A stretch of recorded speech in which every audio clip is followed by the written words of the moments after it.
That's a lot of graham cracker and peanut butter. Is that Kyle over there? What's That's that? Kyle. That's the bulk. That's the bulk corner, dude. That's just the diabetes corner. Even I told him, I was like, dude, that's not like that big of a move. Like graham crackers are like That's 10 not, carb. that's not going to do it, dude. You know what you need to be doing is just stuffing your face with 70%, 30% burger patties. I told and them fucking other shit like that. Yeah. I told him Pop-Tart peanut butter sandwich if you're a savage. Oh, there you go. But even then, it's like, But at least the you're graham crackers is like, that's what my 2-year-old eats. Yeah, it's carbs and fat. But even that, there's the no protein carbs. is like But there's no there's carbs is my point. no carbs in the peanut butter. No, in a graham cracker, it's like 10 carb. Yeah, it's Yeah. If you're trying to put on weight, you go Pop-Tart, you go double Pop-Tart peanut butter sandwich, now you're probably at 400 calories. But why not just eat like fucking 3 or 2 cups of rice with every meal? You get less calories, less full, or more full. But isn't there a ton of carbs though in like Yeah. a cup and a half of rice? Yeah, but you'll be full as shit. A cup and a half of rice will actually fill you up. You could eat way more peanut butter calories. That's You know? true. But then you feel like shit from peanut butter. If you're trying to put it on, I don't know if you noticed because we see Kyle every day. He's kind of putting it on. Yeah, He's yeah. getting kind of jacked. I've been fucking with him. I've been telling him like, dude, you're really slimming down. Like, have you leaned out? Have you lost weight? Yeah, he's getting mad. And he doesn't know that I don't think thinks I'm kidding. But he's been putting it on. Selling a it little pretty bit. good. Yeah, none of that feels good. Losing weight doesn't feel good. Gaining weight doesn't really feel good. Anything doesn't really feel like right. I'm right there with you.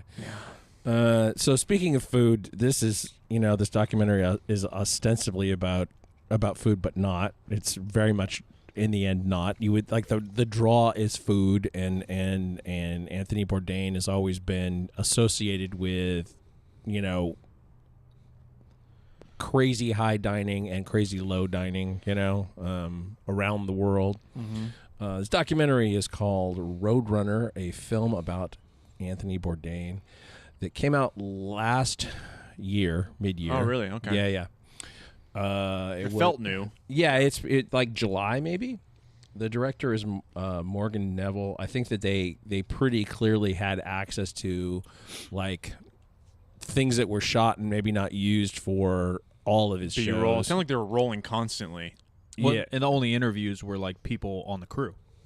And like friends. Right? friends. Yeah. But even them, a lot of them seemed like they were part of the episode, or they were had traveling been with on the them. show. Yeah, Yeah, like Yeah, that's like a good point, yeah. Eric Repair Yeah. and David Chang. the posse. Yeah. His posse was the only people interviewed. Yeah. And his wives. His wife. So yeah. I thought I read something before I watched it. I did some reading like a couple days before, and I want to say that someone said that the voiceover is deep fake. Okay, so I was going to get to that later, but I've seen some. Oh deep shit, my bad. We can just go. We can go right into it right now. Yeah, my bad. I I've- didn't mean to do that. I've I'm seen not- some I crazy just deep couldn't fakes hold that- lately. I couldn't hold that back. And I Excited just, you a little bit. Jumped ahead of Jim's criteria. No, I didn't actually have that in the outline, but I was going to hit it later. But we can hit it right now because it became a thing after like reviewers got screeners of it and they wrote their reviews, and then it came out like, wait a minute, how could he be talking about this? Like when did he record this? Yeah, right? it didn't make any sense. And it's only a couple of passages in my understanding, but what they did was decided that they needed his voice. These are things that he wrote. It's not like they made it up and then put it into his voice. But they went to an AI company that there's like obviously years worth of recordings of Anthony Bourdain. So it was deep fake. So it was deep faked in a couple of passages. Yeah, the voiceover in a couple, Bastards. in a Dude, couple they got me. passages. it's not good, dude. I don't like that. But No, guess where we're heading. I don't know. mind it in I know in it this sounded form. quality-wise. It sounded legit. No, yeah, you're but- scared. okay, Yes. Me too. so not heading because Yeah. I got more on this. Okay. I keep getting solicitation emails from a company that does this shit. And here's why they talk to us. If you were going to do ads for somebody and you didn't want to record them yourself, Oh, they do it. they can literally use your voice. They can sample your voice and create the ads in your voice, and you never have to read them. How much does that cost? I kind of want to just do it for the shits and gigs. So Like that's someone what- take that's my what voice. Rogan's doing. Yeah, probably take my voice and like put it into like a Tupac song. That'd be kind of sick. You could do that. That'd be kind of You'll sick. be able to do that on your phone, Mike, in 2 years. No, for sure. Yeah, for sure. I like that. But it gets better. They will also do translations. So we could be producing this whole show in Spanish in our voices and never actually have to interact with it. I think that's Spanish. a positive impact. There's going to be some negative shit for sure, but it sounds positive. That seems good. Yeah, well, they're talking about their whole pitch is like there's this whole big parts of the world that are not English speaking. Right. And they're into fitness. And That's they're into impossible. Comedy. For all that matters. Back in the day, with the old show, I used to get all the time, "Hey, how come you guys can't do something in Spanish, like a Spanish translation?" It's like because that's at the time very expensive. Yeah, good luck. And it's still sort of a thing now. Yeah. But I know they have automated translation services. They now. do on TikTok. I'm going hard in the paint. TikTok a day type shit. Bam. Fighting. I've been punching fucking. Did you see our reel the other day? Yeah, it was yesterday? good. Yeah, it was good. I've been punching fucking ignorance left and right on TikTok. It's the worst I've ever done. That squat video was fantastic. The guy just pushing her throat. While she was like on that machine. What is the hell that? Was that I don't know. I find some crazy shit on there, and then the people I'm debating on there are absolutely ignorant as fuck. And some of these people are. It literally feels like I'm back in 2008. Like some are kind of jacked, and they're 22, and they're telling me things, and like, how do I establish that I know what I'm talking about? You can't in this industry, so I can't say like, yeah, kid, I'm 33. You don't know what you're talking. You know, like you can't. All I literally have to do is debate and talk around them. So I'm fucking. My thumbs are sore from talking to these idiots.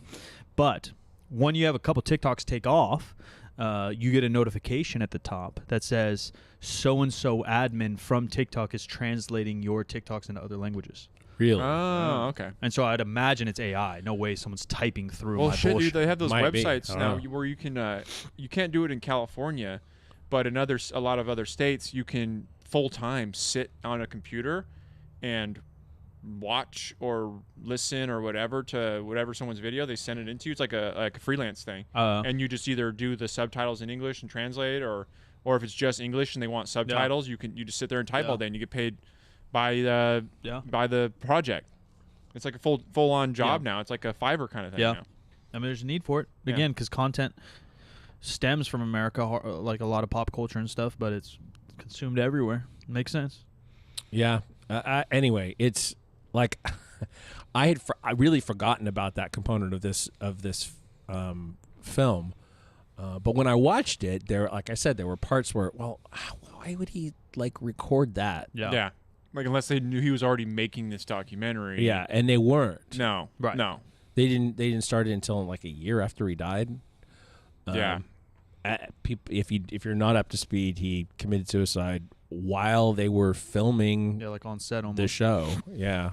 I don't know where you're starting in your notes, but I was gonna start with like Bourdain as a character.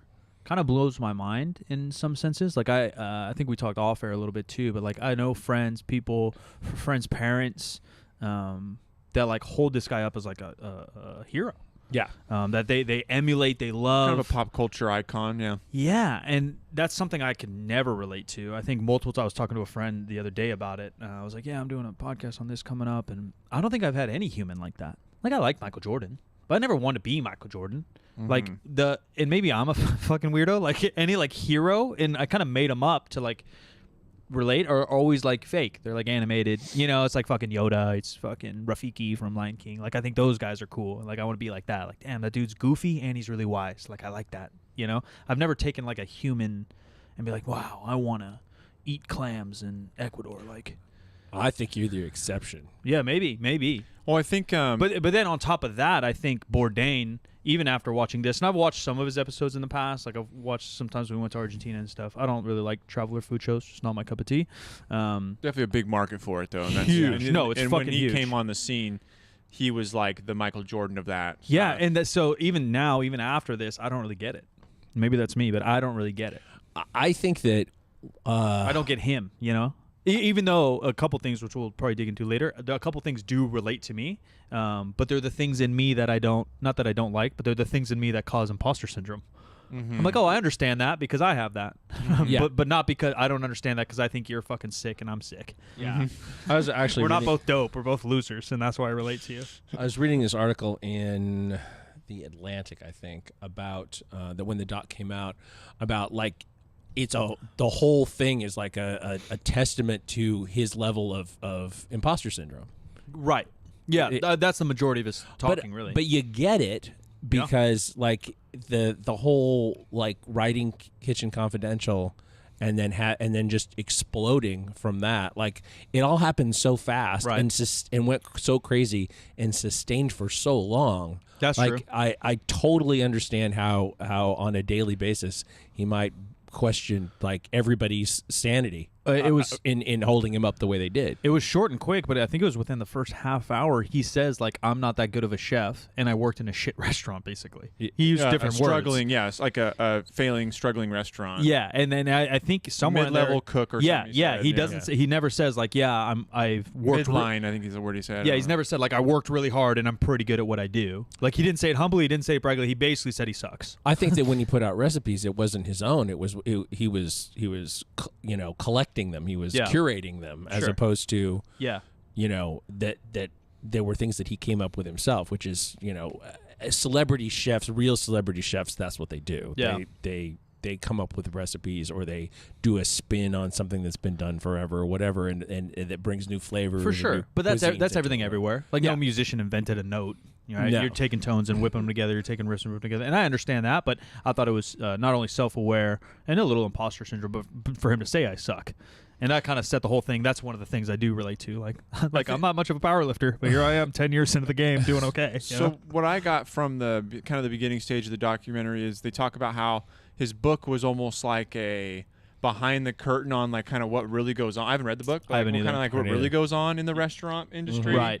And like things that like you probably don't want to know, but we're going to tell you like that the fact that like, the fish is covered in feces or something, and like we cleaned it off. I don't know. Like it seems like it was like a things that you're not like you shouldn't tell, and no one's done it before because it was kind of unethical. But he just did it as like kind of like almost like a rogue move. No, I agree. Of like exposing the industry, and it was like, and that's what made him famous. But it's like, I wonder how restaurant people feel about him and that. Yeah, some may hate him. Like, we all could have wrote this. You're right. Like, but we just didn't because it's bad for business and only good for me. And you're part of a club. Yeah, even kinda, like Lifters Club. There's some like just unspoken stuff. Like if I wrote a book about like the dirty stuff it's and over. the things I know about weightlifting and coaches and stuff like that, like or if we did, it would benefit me personally, but it would just like destroy a lot of other things along the way. And that's like what this book was kind of was. It was kind of like this like move of like weirdness of like, hey man, like why are you doing that? Like you're the only one that's going to benefit from this. No, I couldn't agree more. And the other theme, I think imposter syndrome was a big theme, and then like him being like the anti-hero was kind of the theme, like tough guy creative. They versed him versus Emerald a lot and shit like that, right? Which kind of makes sense too why he could become popular. But along with that, at least in my eyes, they called him like extra creative, and they kept talking about that, and then they kept talking about him being like the bad boy of it all. And maybe because I've had friends kind of in the restaurant business, like that's what I think of when I think of the business. I don't think of Emerald. I think Emerald's Hollywood and fake. I think of like, no, I know everyone who works in a restaurant does cocaine. Like that's how I think. It like spits in your food. Like that's how I think. And so like for him to be the bad boy or the creative, and this is, I promise less I'll hate on him because I know probably a lot of listeners like him, and I'm sure he's a great guy. What do I know? But I don't like when they harp on a topic like creative. He's so creative. Oh my God, he has such creative control, and he took creative and it scored and all this, and then they can't show me an example of it.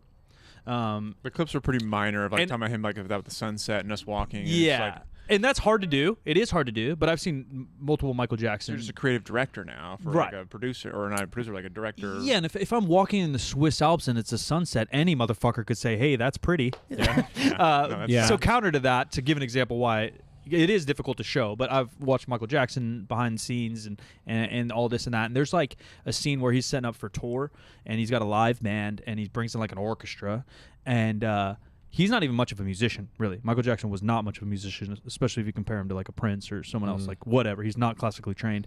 He's like singing, and he pinpoints like one flute out of like 100 the instrument's going ham. He said, "Hey man, I need you to do this," like, and then he sings what he wants the flute to do, and then he goes back into it. Like that's an easy example, and obviously Michael Jackson's a genius, and maybe Bourdain is too. But they couldn't show me. They're like creative, and then they couldn't just show me one thing. Like, hey, this. Would that show be as interesting if you made him do it all in the U.S.? with like U.S.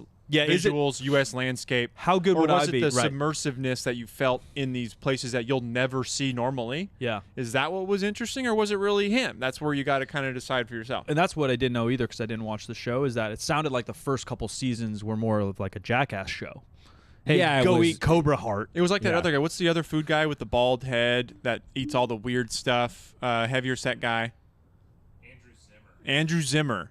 Andrew Zimmer really took that to like the Jackass level. Yeah. Where like they were like, this was before Zimmer, but then they basically like he stopped doing that, and then Zimmer filled that role, if I believe, like that eating the weird stuff role. And there's a talent and there's a creativity to doing it first, and there's a talent and a balls to say, all right, I'm going to go to the middle of nowhere and I'm going to eat some shit that no one's ever seen on camera, right? There is something to that. But that did add to the layers of why I don't really get the bourdain thing. I think that it's the fact that he was kind of a loose cannon. He was a random element, and he did a lot of stuff that people saw as ballsy, and so people saw themselves aspirationally. Like, I want to be that ballsy. I want to go into this totally bizarre, foreign to me situation, and I want to fucking own it. Yeah. Or I'm going to go into it and I'm going to look at the expert there and say, take me through the most extreme experience that you deal with. A lot of people just found that like freeing, I guess. No, it was. But that and it goes to is. what Dean said. Like, is that just that he's the, like first to market, or is that bourdain? He like his voice is definitely captivating, right? Yeah. His Yeah. cadence, his demeanor, he has a look. There's something obviously about him that's interesting. I You think look his- at the guy and you're like, this guy looks interesting. I want to have a conversation with this guy. Yeah. If you saw him out and you saw him walk into a store, you would notice him. Yeah. You know what there's I mean? Something. Like, I feel like he has something there. He's tall, skinny. Yeah. Got this earring going on, silver fox thing going on, later on, and you're just like, who's this guy? Who's this guy think he is? I do think his Like, writing. I need to talk to this guy. His writing and stuff kind of got me. Like they read writing's good. They Yeah, writing's wrote very a couple good. passages, or they spoke a couple passages. That was the one time I was like, all right, this dude's got away with words for sure. Yes. Like he's saying some shit that's different in how he's describing things. Like, all right, I'm on it now. But yeah, him on camera never like hit me like that. Well, he's a little bit of a Hunter S. Thompson of food. Yeah. The way Yeah.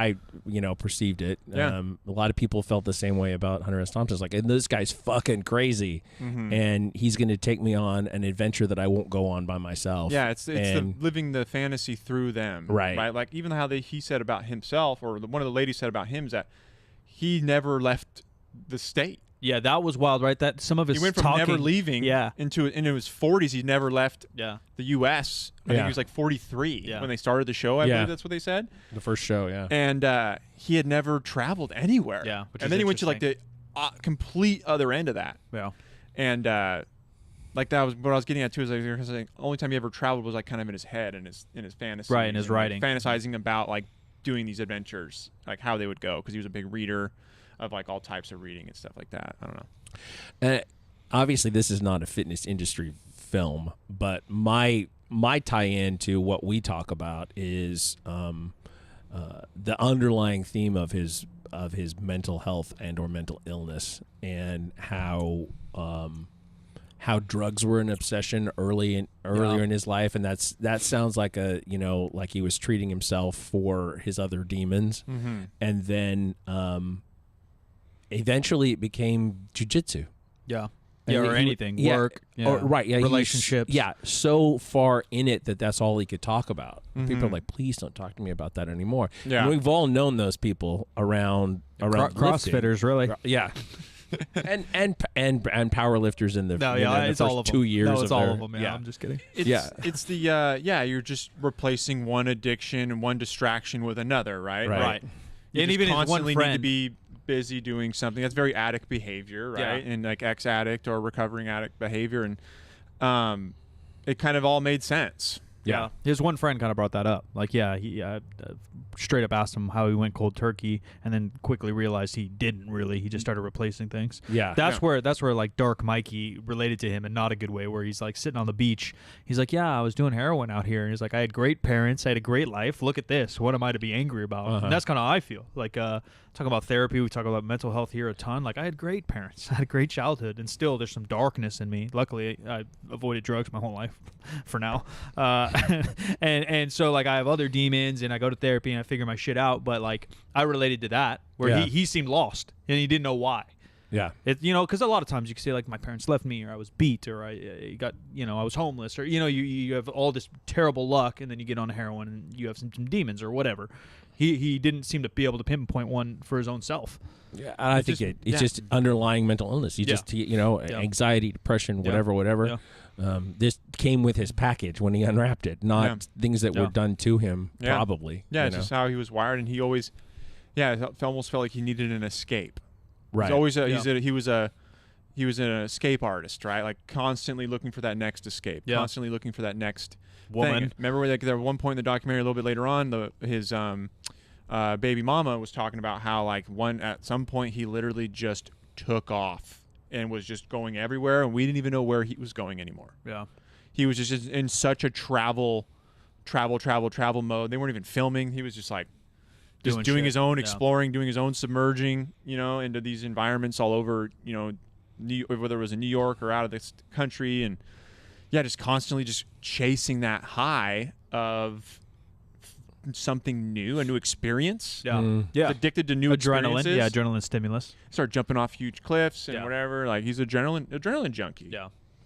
That sort of leads to probably the most heartbreaking part of the whole documentary to me was the conversation with David Chang about when Bourdain said, "You'll never be a good parent." Yeah, it's rough. And how bad that broke him. Yeah, he started crying. The first episode of the 3rd season of Ugly Delicious, which is that guy's show, is all about this decision that he had to go through with his wife about whether or not he could actually be a parent. And Bourdain just made it worse.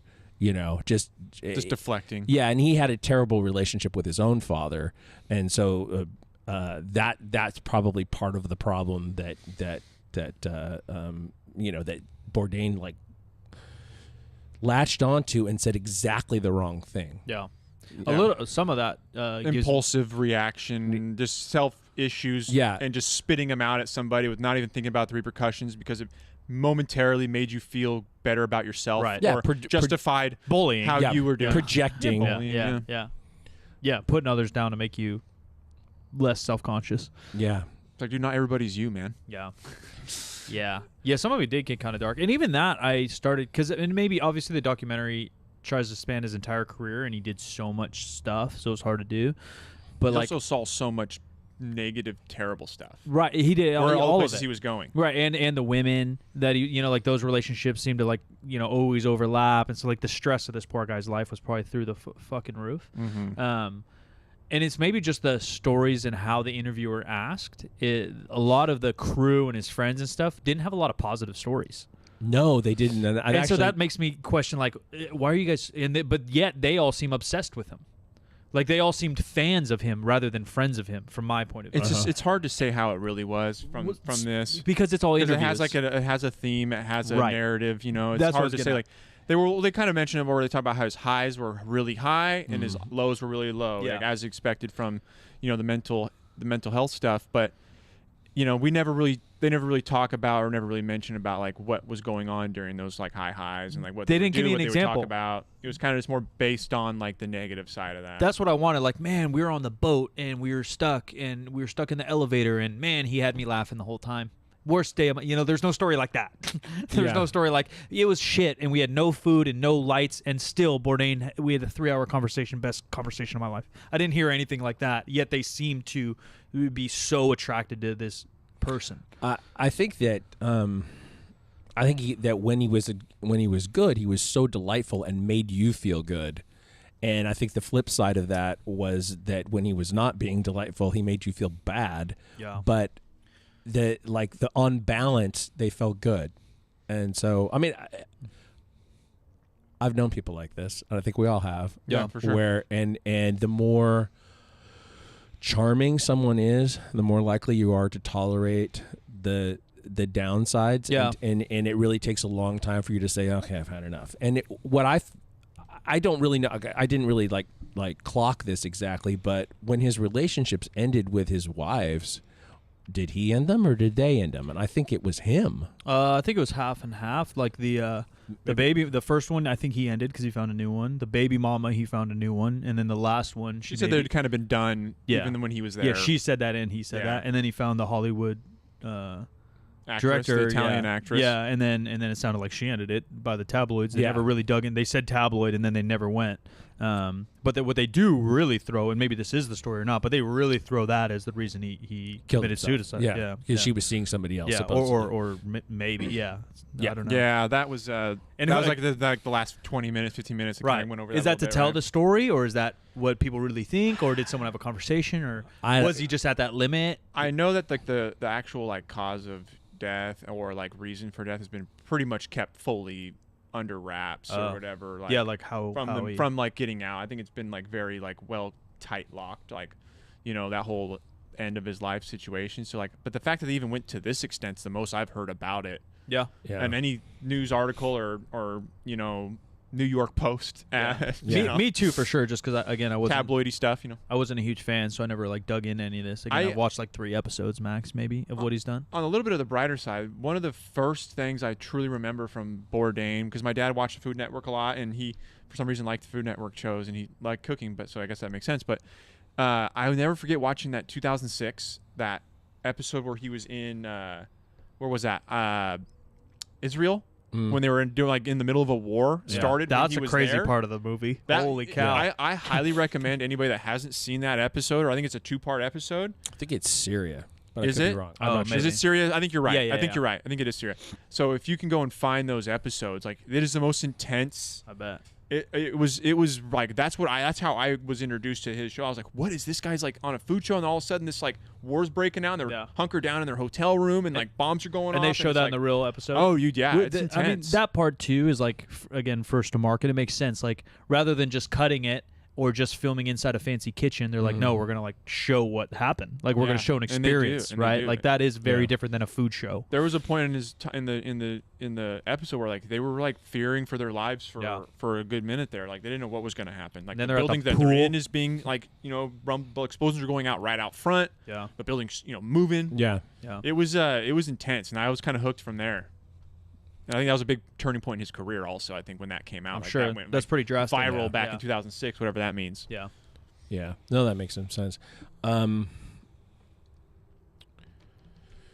What was I going to say? Oh, we're back to the final female companion. Like she does not come off in a good light from anyone. Yeah. Like nobody else that he talks to or that they talk to about the other women in his life have really negative things to say about them. But she, like, because she was involved with the production and he made her a director and influenced him to fire the cinematographer that they've been using for supposedly years. he years. was close to. Yeah. Yeah. She just did not come off well. And I don't know the extent to which they were doubling down on that and trying to make us feel a particular way, or if maybe they were holding back and what we saw was enough of the worst of it to say, she did not. Who made the movie? Was it one of his? CNN. So none of CNN paid for it. I wonder if it was one of his producers. Morgan Neville is the guy who made the movie. Let's see what his last show was on CNN, right? I don't know. Yeah. Yeah. What was that name of that show? Not No Reservations. That was on Food Network, I believe. They never even mentioned No Reservations, if I remember correctly. They don't mention a lot of his stuff, actually. They don't just really say they name were drop filming. the names of the shows. Yeah, like No Reservations was the only one that I really knew of. It might have been a contractual thing if CNN made Probably. this. Yeah, and, that's exactly what it is. They're not going to advertise it for you. Yeah, cannot Travel remember. Show still owns the other one. I can't remember what the other one is. Parts Unknown. That's right. like the big one, yeah? Yeah, well, that one and I No guess they- Reservations is I guess they pretty all big. do big, Yeah. But The So- first one I didn't even know the name of. Yeah. What was it called? Something Tour? Chef's Tour. Chef's Tour. I never even knew that I'd one. never heard about that. I was surprised I heard of his book. Just because, Kitchen again, like, Confidential, that name is like, but we what were a in great like title. It right? is. It's really good. But we were in high school and shit. Yeah. I've never been into food shows, but that definitely sticks in my head. Yeah, I no, it's a remember good it. title. Like the stamp on it. Yeah. The red, The, oh yeah, what are you saying, Jim? This guy made he made a documentary about background singers for like really big recordings in the Like a tell-all? 50s and 60s. Like, And maybe this Like dude's they, just like, into exposing drama. everybody. Because Yeah. that's honestly kind of what this movie felt like too, a little bit. Again, with the girlfriend and with Bourdain's bad habits. So and, she like, kind of had a vibe like a what was the Beatles girl, Sonny Bono? Yoko Ono. Yeah, yeah. Yoko Yeah, Ono that was- vibes. yeah. like making them break up. Yeah. Like it's causing this like internal drama. And again, we can only go For by yeah. what the show shows, but the power dynamic between him and his partner seemed very different there. Everything I see, Mike, on documentaries is our exact fact on how they happened. I agree. We might as well put it in stone. Yes. But like his first two ladies, the power dynamic between him and the ladies felt different than the power Yes, dynamic between him and the 100%, last one. 100%. Yeah. At least, yeah, again. And they don't show a ton of all that stuff, but just, you know. I think the saddest part for me as like a dad was the part where one of his buddies or somebody mentioned the fact that he felt that almost like his family and his daughter like stopped his projection or like his like trajection of his career. And I'm like, man, fuck you, dude. Yeah. Like you just like need to be alone then. Yeah. And like you shouldn't have done that. Yeah. Because now like this daughter Yeah, it's on you, isn't bro. being raised properly. You know, it's just like your selfishness. Like you should have known like if you had to fight, if you had to like almost like make a exception for that and like do it because you felt maybe you had to keep someone else around. That's what it felt like. Yeah. It's like he depended on the baby mama at the time where he almost felt like he didn't like give her what she wanted. She would leave and he'd be on his own. But then he's like, I'll just go through the emotions, have this child, and then just to keep her. didn't seem like he raised her super well. Yeah. No. Yeah, they kind of went back and forth on that comment. fact. I don't know if you ever said that, but the guy that said that he said that made me upset. Yeah. Because that's all I give a shit about. Yeah, yeah. So that just doesn't resonate well with me. But I mean, he obviously was, maybe not obviously, but it seems to be that he was a very selfish dude. for sure, You and know? that's what Yeah. a lot of these people are very successful that are very selfish. Right. There's no doubt about There's it. a reason, yeah, for the percentage of like diagnosable narcissists and CEOs and celebrities goes Well, way up I from mean, we the can normal. definitely chalk him up in the narcissist section when he starts telling us that he's basically like Jesus, Yeah. and it didn't seem like he was kidding. No.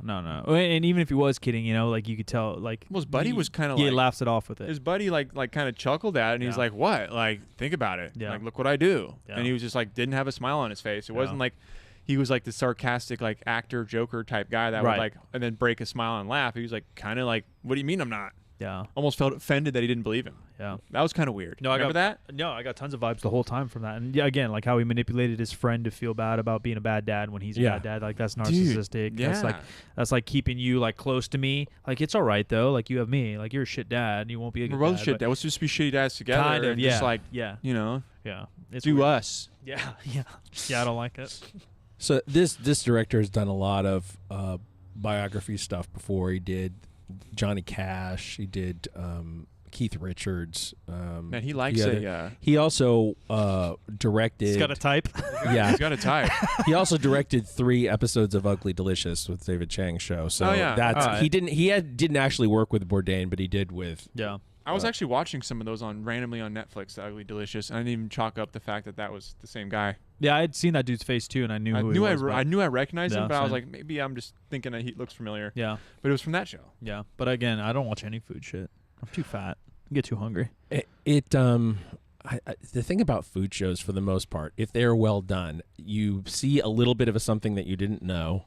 You get a flavor of personalities that you might not be exposed to otherwise, and go to a cool place that and it's you don't really have to pay attention to them when they're on. That's they're true. like Background noise I like and that. like visual pornography. yeah. I just go more towards the animal shit when I want that vibe, like the planet Earth. Yeah. No, it's Where you don't have to like stupid focus in, but it's really going to capture you either way. And over watching like the evolution of his show, it definitely like got less and less about food. Right. Like the food would be like the conversation time where basically like the food is there and they talk about what they're eating really quick, but then it's all about what this guy does in this country and what he does, like what his struggles are almost like to survive just to eat. Yeah. So normally we talk about the portrayal of the fitness industry, but obviously with this, it's very much like documentary TV. So do we feel like documentary TV is well portrayed here and positively or negatively, or what's the balance, do you think? I think documentary TV in general is looked at fine. Yeah, I think it's pretty neutral in this how they portray it. And even him, like I said, I actually think they portray him in more of a good light than Bad. the vibe I got. Yeah, or the vibe that like same thing. I do agree. Like the more charming a friend is or whatever, you do take more of their shit. But like, there's energy, and as you grow up, you feel energy more. Mhm. Like his energy, I would just imagine probably isn't great. Like you can't be the high, low, low and have great energy all the time. Yeah. But you could be like a medium high and have good energy all the time, or just feel good around that guy. And you momentarily. Yeah, and you can be around sad people or you know. But it seemed like he obviously did have issues, but it's not like it's not like a 50-50 split. And even a 50-50 split of high and low is not good. That's not good. That's not a good ratio. What you're seeing in real time in this documentary is just like he had a very small group of people, most of them kind of, basically forced to because of money to be around him, like production, and then a very handful, small group of actual people willing to put up with his shit. Yeah. And the only other people that he was really around were complete strangers for 24 hours at a time. Yeah. Which gives me narcissist vibe too. Like he made these people entertained and fun to be around him for these flashes of time. Right. But then what about the other, 12 hours he's sitting in his hotel room and like not talking to anybody, just watching TV or sleeping or whatever. Or being a dick to the producer in between cuts. Exactly. So it's like there's a reason why these people tend to be kind of loners and need to be around different people all the time, because like the true people that are around them all the time don't want to hear their shit or like deal with their shit, or he doesn't want to show those emotions or those things to them. I don't know. Yeah. He knows that they'll go away if they're around him too much, almost. Yeah, you know what I mean? Like, they'll see through. Yeah, they'll see through him, and then they'll just leave him out. Then he'll be really, really alone. Yeah.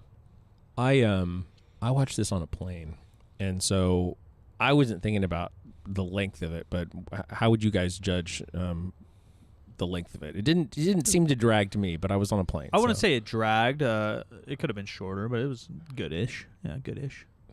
Yeah, I'm fine with anything under 2 hours. Yeah. And that's where this was. Yeah, like, it was if you're going over 2 hours, you better have some good shit going on. Yeah, you better be heading to Mordor. Yeah, you better be. If you're not heading to Mordor, I'm done out of 2 hours. You better be really good. And I think that there was definitely a ton that could have got chopped out for sure. Yeah. But I think that they probably just had the money to spend on it, and they're just like, let's just make they this have thing. So much footage. Yeah, Well, it also went to a film festival, right? It went to like Cannes or something. Yeah. Pretty sure it went to Cannes. Yeah. So I mean, maybe there's like a criteria for Cannes that like if you're under X amount, like it's like almost like frowned upon. You know what I mean? Like it's got to be deep. It's got to be longer. Yeah. Like who wants to go to a Cannes and this movie's only an hour and 10 minutes? Like, Yeah, you what? get no What are we, juice. this can't be any good.